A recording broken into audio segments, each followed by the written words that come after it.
ধান কাটতে গিয়ে হঠাৎ চোখে জ্বালা পোড়া শুরু হয় জুয়েলের। উপজেলা স্বাস্থ্য কমপ্লেক্স থেকে ঢাকা চক্ষু বিজ্ঞান হাসপাতাল, কোথাও সম্ভব হয়নি মাত্র ২৯ বছর বয়সী জুয়েলের চিকিৎসা।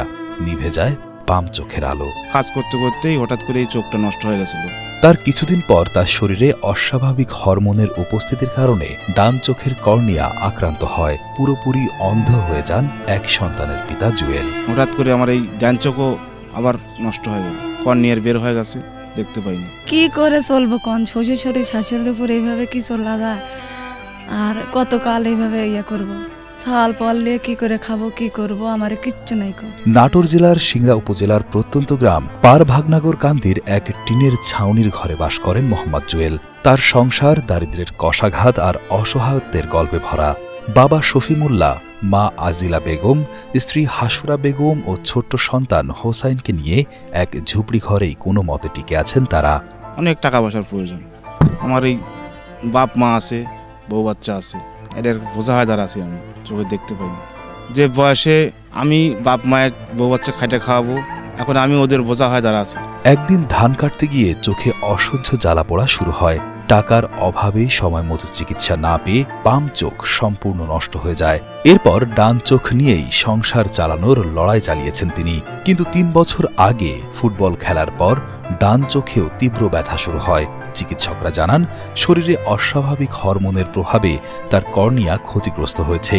ধীরে ধীরে ডান চোখের আলো নিভে আসে। চিকিৎসকরা বলেছেন, কর্নিয়া সংযোজন করলে জুয়েল আবার দেখতে পাবেন, কিন্তু এই চিকিৎসার খরচ প্রায় ৩ লক্ষ টাকা, যা তার পক্ষে জোগানো অসম্ভব। আপনারা যদি তার পাশে দাঁড়ান, তার এই একটা চোখ ভালো হওয়ার সম্ভাবনা আছে, সে চিকিৎসা বাবদ ২.৫ থেকে ৩ লক্ষ টাকা সেই তার পক্ষে তার পরিবারের পক্ষে এটা বের করা সম্ভব না।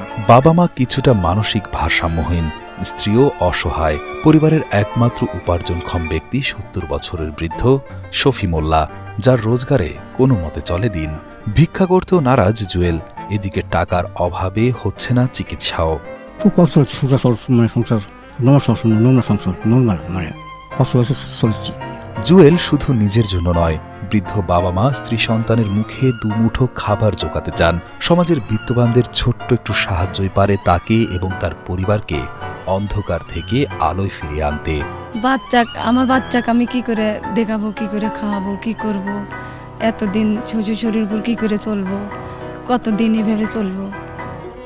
হ্যাঁ, তারও তো বয়স হয়েছে, তারা কি করে চলাবি? কিন্তু কি করে খাবো? ছাল নিয়ে কি করব? জায়গা জমি নাই, কিছু নাই। আপনারা সবাই সাহায্য করে, টাকা পয়সা দিয়ে সাহায্য করে চোখটা ফিরিয়ে দেন, আমার স্বামীর চোখটা ফিরিয়ে দেন। ওকে সাহায্য করেন। একটি চোখ যদি ভালো হয়, কত হাজার হাজার মানুষের উনি সাহায্য পাবে, দোয়া পাবে, আর উনিও দোয়া করবে আপনাদেরকে।